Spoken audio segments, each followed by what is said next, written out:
Welcome back, everyone. Oz here, and today I've got some r/EntitledPeople for you all. As per usual, I'll be reading the post, giving you my opinions at the end, and I hope you do the same down in the comments below. And without further ado, let's jump right into it. The Entitled Coworker insists I change vacation days because her trip is more fun than mine. At my workplace, we have to ask for vacation time months in advance at work because only a certain number of people can be off at a time. I booked a week of vacation for a family reunion, first time we've all been together in years. And along comes Karen, who obviously didn't plan ahead and now wants to take the exact same week off for a Cancun trip with her friends. When she finds out I already had that week approved, she asks me to cancel mine. I laugh first because I thought she was kidding. She wasn't. She said, "Well, it's just a family thing, right? Mine is a real vacation with more fun than yours. I already told everyone I'm going." I told her, "Yeah, and I already booked flights. Months ago." She didn't like that answer and actually tried to guilt trip me in front of other coworkers, saying I was being selfish and wrecking her once-in-a-lifetime trip. Side note, she goes on at least 3 vacations a year. When I wouldn't budge, she went to our manager and complained. Luckily, my boss wasn't stupid and said no. If she wanted the time off that badly, she should have given advance notice. She pouted for days and gave me the cold shoulder, all over vacation days. Nah, but see, don't you get it? Screw your family reunion. Who cares if it's the first time you've all been together in years? She wants to go to Cancun with their friends on short notice. You're supposed to be more than welcoming and adjusting to that. After all, it's definitely your fault you didn't book flight insurance for the fact that your coworker wanted your vacation days. Seriously, man. You should have thought ahead. And not to mention, you not accepting her once-in-a-lifetime trip to Cancun for a family reunion is creating a hostile work environment. She's not the one making it a hostile work environment, you are, by not bowing down to her every whim.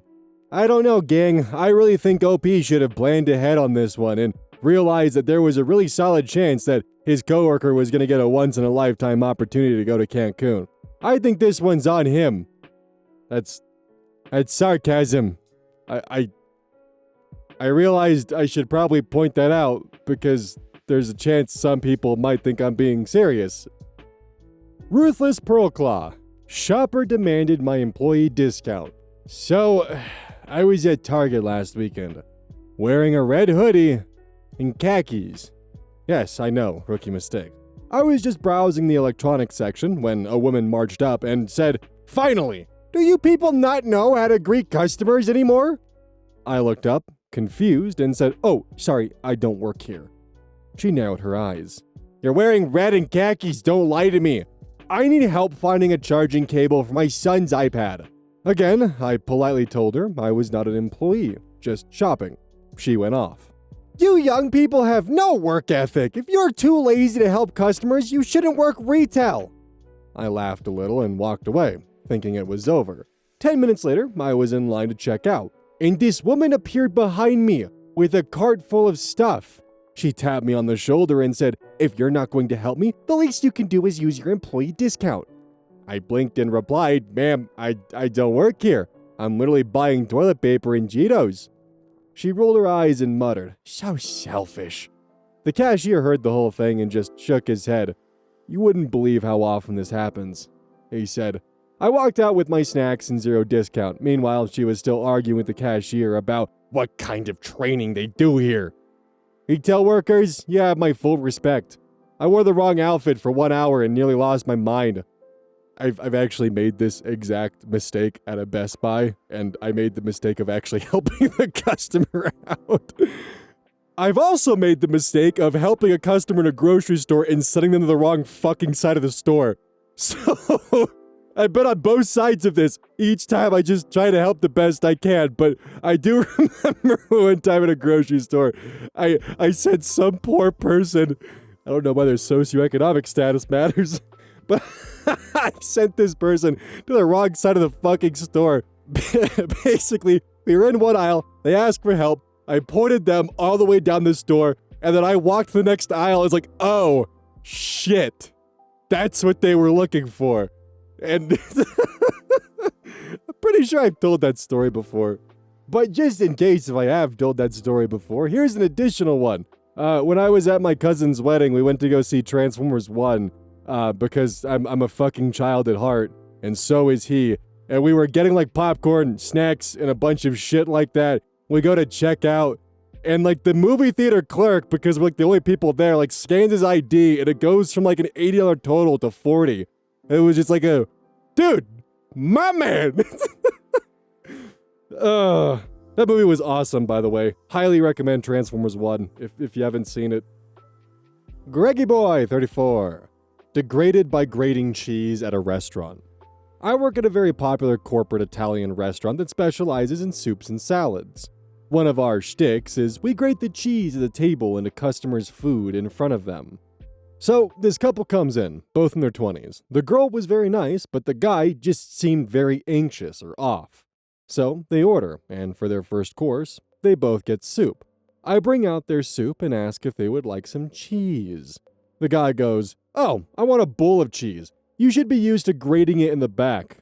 I'm confused at this point and tell him I'm used to people that like cheese and will grate however much he likes. He says, "You're gonna do it at the table?" I tell him I can bring him some packets of cheese we use for to-go orders. He seems really annoyed, but the girl is very polite, and he obliged, so I grate them both some cheese. I bring out some packets anyway. Then their main course comes out, and he still seems pissed, so I grate as much as he wants. At the end of their meal, he asks to talk to the manager. I consider myself a great server, so I'm confused because I can't imagine why he would want to see one. He didn't seem overjoyed to tell the manager how good I am, and I can't think of any problems he'd have an issue to complain about. I tell my manager, and he goes over there. They're talking for about 7 to 8 minutes. Eventually, my manager sits me down with all of my coworkers around. Everyone's curious because apparently the guy was so mad, and like I said, I'm good at my job, so everyone's like, what the fuck could have happened? My manager goes, "OP, if you ever grate cheese at the table again and degrade our customers, you're out of here." Being facetious, of course. Everyone bursts out laughing. This customer expected me to grate the cheese in the back and not at the table because the girl he was with was black and he was white. Uh-oh. So he was upset she would feel degraded because it might seem like I was a cheese slave. My manager...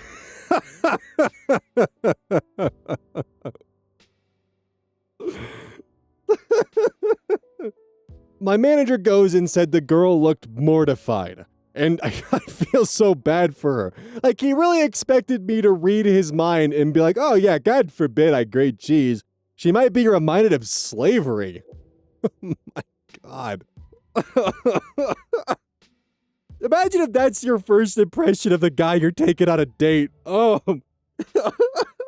That's actually, in my eyes, a massive red flag on his end. And I'd be curious to hear some additional opinions on this one. But to me, if that's his first thought is, "Oh, if anyone does any kind of act of service near my date, then that's going to remind her of slavery because she's black." That's a massive red flag in my eyes, because that tells me every time he looks at her, his first thought is, "Oh yeah, slavery."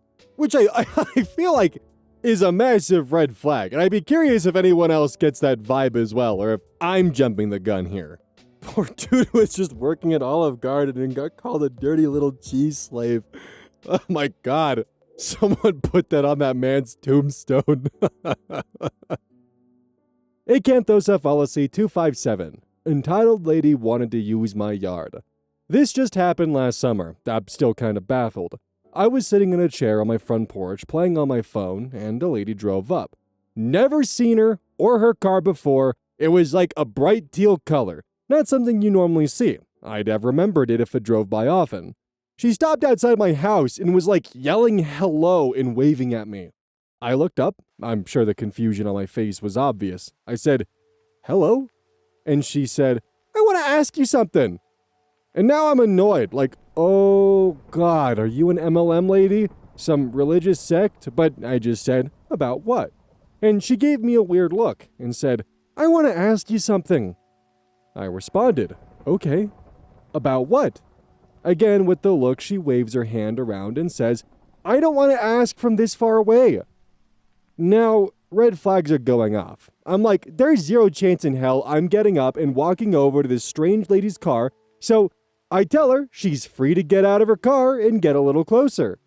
Doesn't seem super happy, but she does, and just stands behind her car, so really not any closer than she was to begin with.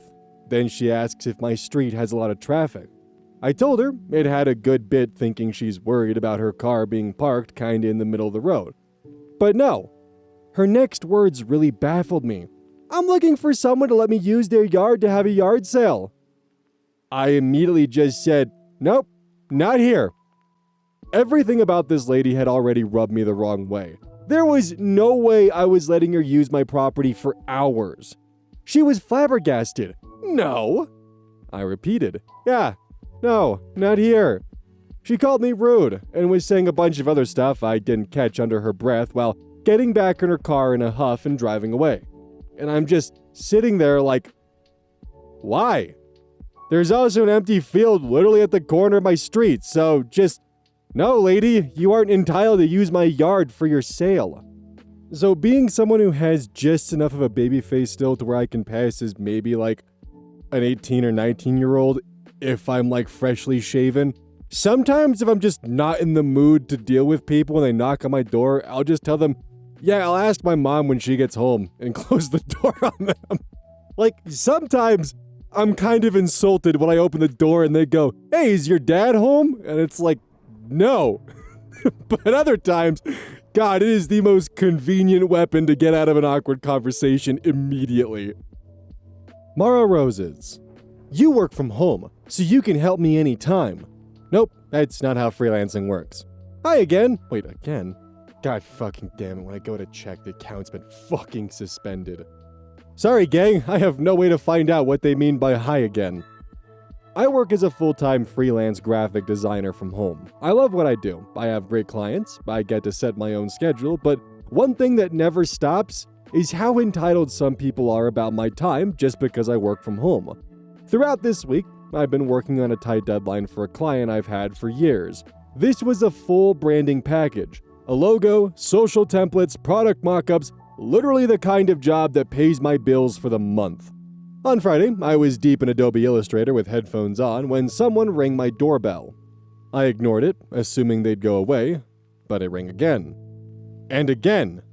Then, sent me a text that just said, I can see your car. I know you're home. It was a lady, a member of my church. I finally answered, and she immediately began to rant about how her teenage daughter needed help designing a flyer for free for her school club. She wanted me to just whip something up real quick since because I do this stuff all day anyway. Having this kind of issue often, I just told her very politely that I was in the middle of a big client project and didn't have the time, but I'd be happy to send her some free Canva templates she could use. She shuddered, then says, you work from home. It's not like you have a real job. You can take a break when you want to. I just blinked at her sign, and I told her again that this is my actual job, and that I don't do unpaid work, especially on a deadline. She rolled her eyes and said, wow, I didn't know helping a church member was too much to ask. It must feel nice to be so selfish. She stormed off, and I honestly laughed out loud. In my head, I was like, helping a church member plus doing free professional work on demand with a tight time range because they feel entitled to your time. Got it. I don't know if her daughter never got that flyer, and I hope to see her in church tomorrow. Smiley face. I'm actually certified in Adobe Illustrator.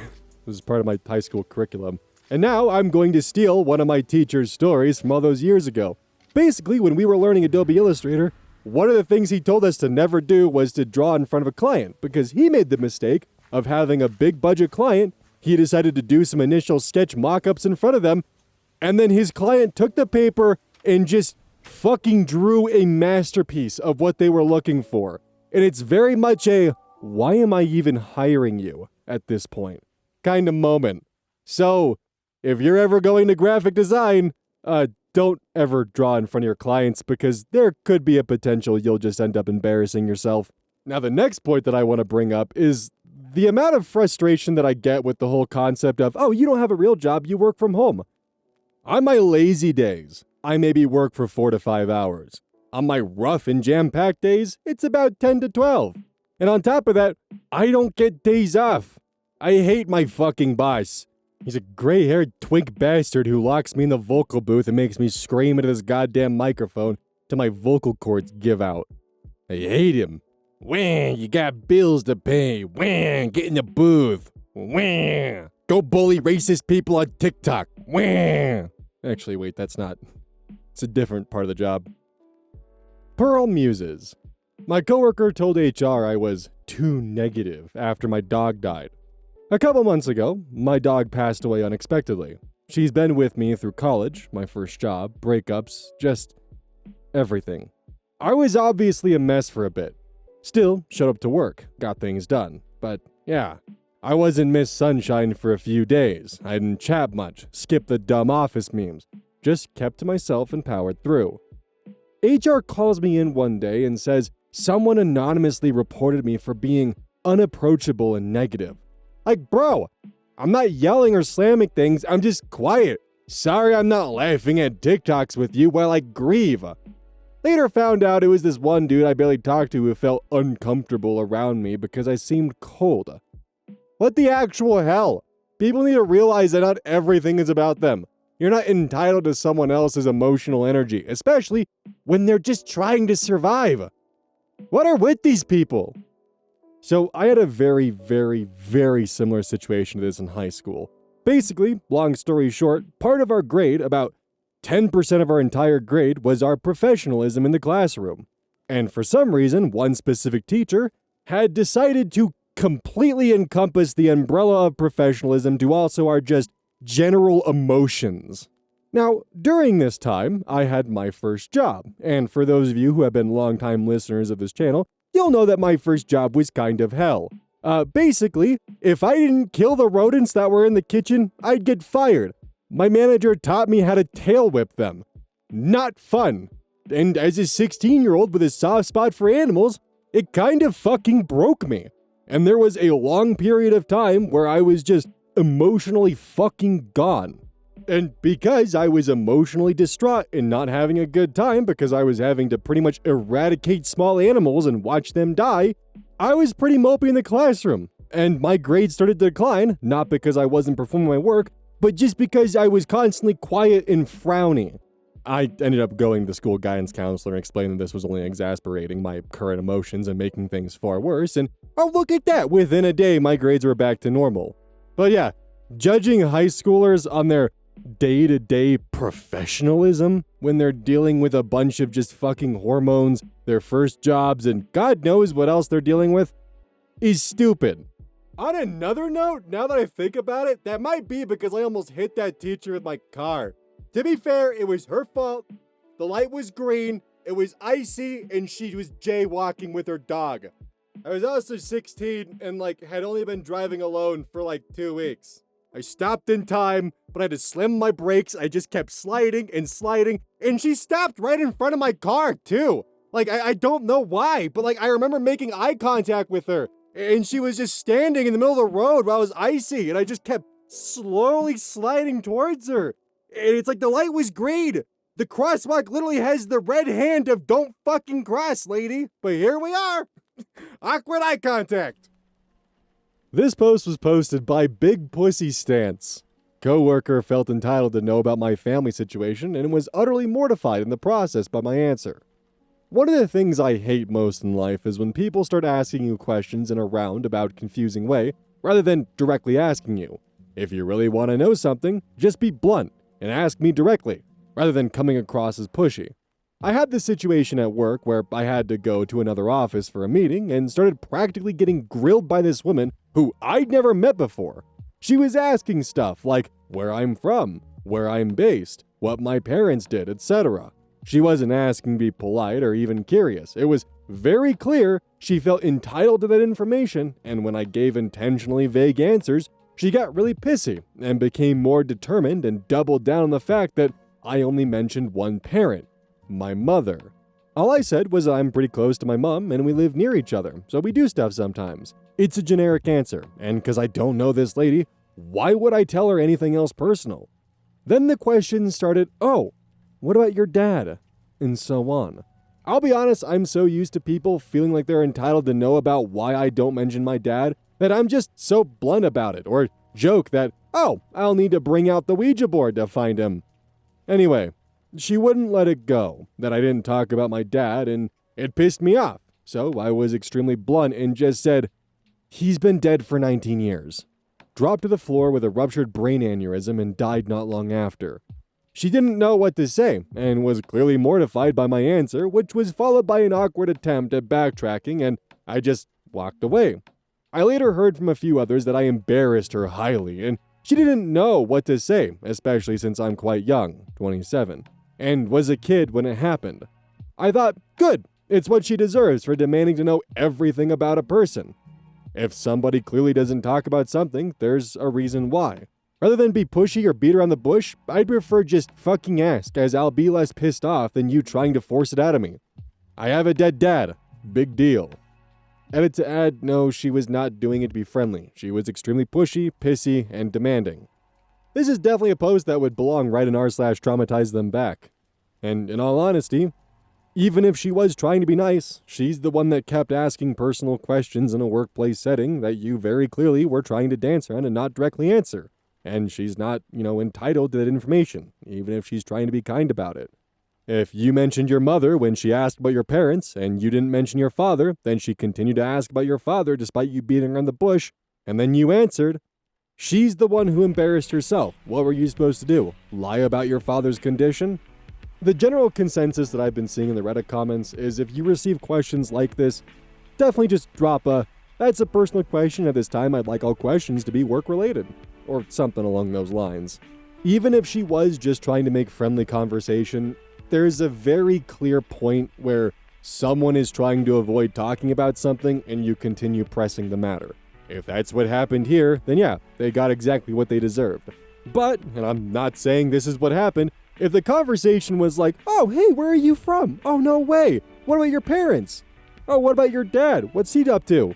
My dad's dead, died of an aneurysm, dropped on the floor. That would kind of suck if they're just actually trying to make casual conversation and they weren't like pushing the matter. But if she like kept pressing about your father over and over again, then yeah, she humiliated herself. But if she was just trying to make casual conversation, which by the way that Opie described it does not sound to be the case, then it would kind of suck for the conversation just to get completely eviscerated in that moment. Sunflowers. Entitled neighbors making life hard for my sister. Advice needed. Crazy neighbors making it impossible for my sister to spend any time in her backyard. My sister and my brother-in-law have 2 children, ages 5 and 3, a senior small dog and a young relaxed bulldog. She's directly next to a couple who are in their 40s, no children, 2 large aggressive dogs. These neighbors have made it nearly impossible for her and her family to spend any time outside with their dogs and children. First, they play loud music. Terrible music taste. During the week, late at night, 10 p.m. onward, and almost every weekend. They have no regard for the fact that they have young kids living next door / do not turn the music down in the evening when the kids are going to bed. If her kids make loud noises outside while playing, like most kids do, then they turn the music up to insane volumes. They have not tried to have any friendly relationship with my sister and her family since they moved in, and have not spoken a word to them in the 2 years my sister and her family have lived there. Both my sister and her family, and said neighbors, own their homes. Second, and most importantly, the neighbors and my sister / her family share a fence line. It's a privacy fence, and it's tall enough where you can't really see through it, but there are still small open spaces between the fence boards. My sister's dogs are very quiet and well-behaved, and rarely, if at all, bark or cause trouble in the backyard. Her young bulldog sometimes sniffs along the fence line. Almost every time the bulldog gets near the fence, the neighbors' dogs go crazy and start barking and growling. To try to deal with this, the neighbors from hell scream at my sister's dogs to get off the fence, have sprayed her dog with the hose through the fence, and also bang loudly on the fence anytime her dog gets near it. My sister and her family are at a loss as to what to do. She is considering going to have a conversation with them about this to figure out how both of them can live civilly next to each other, but with the new way the neighbors have acted, she's unsure of how this will go over. If anyone has any advice, please share it, as it would be greatly appreciated. The first bit of advice that I can think of off the top of my head is to get some kind of camera or recording device and record them being a nuisance neighbor. Most cities will have municipality laws in place to help prevent this kind of behavior, so by perhaps collecting evidence, you could then report it. Most cities should also have some form of noise ordinance in place that you should then be able to report or deal with in that manner, especially if you have cameras for documentation for proof. My biggest recommendation, because I do see Redditors in the comment section saying to escalate this by getting your own speaker and blasting music, that is the last thing that you want to do, because that could either escalate, cause them to further get violent, or hell, maybe they'll even turn their music off and then report you to the police, and now you have the noise ordinance laws knocking down your door. Definitely be careful and cautious, because the last thing you want is a neighborhood dispute to become violent, because some Redditor foolishly recommended that you play Baby Shark through a loudspeaker. Hey, welcome to the outro. Don't forget this whole thing is basically brought to you by GamerSupps. If you like caffeine, then I can't recommend GamerSupps enough. Use code Oz at checkout to support the channel. And I do actually use this product. It's replaced all other sources of caffeine for me because I feel good. It doesn't have any of that extra stuff that a pre-workout blend might have. It's with a couple of the extra things to make it so you don't crash as hard. It's good. I like it. Personally, if you really want a good flavor, try the Soda Pressing Pear or even the Dragon Fruit Punch. Those two are my personal favorites right now.